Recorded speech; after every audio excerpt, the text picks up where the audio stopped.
The writing was on the wall, but I had a feeling in my bones that there might be one final chapter.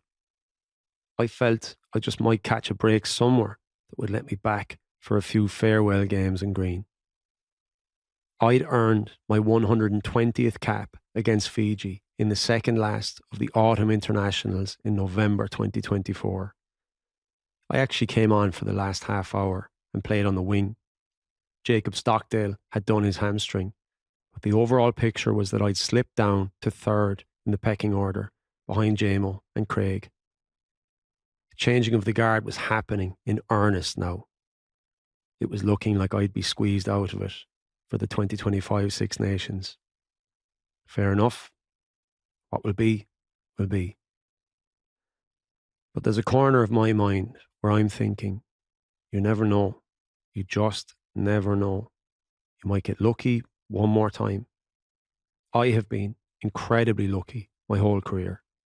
So much so, in fact, I've gotten a bit of a slagging about it over the years. Lads would be saying that I always land on my feet. The toast falls butter side up for me. Or, as one of the Munster boys said to me years ago, if I fell into a barrel of shit, I'd come out smelling of roses. And I can't deny my good fortune.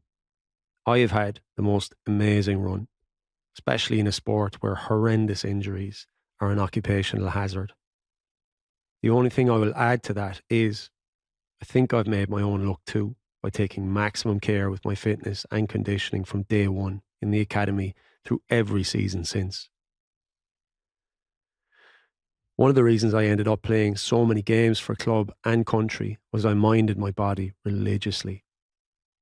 I kept myself in top nick week in, week out, and I reaped the rewards for it in my 30s when so many of my peers were constantly breaking down with injury after injury.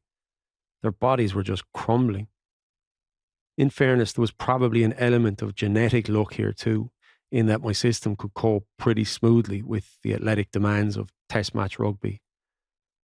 My musculoskeletal structure could take that level of stress in its stride. I've seen other fellas whose physical system was under so much strain in that environment that inevitably their hamstrings or calves or knees or ankles would buckle. I don't think that those games took quite as much out of me.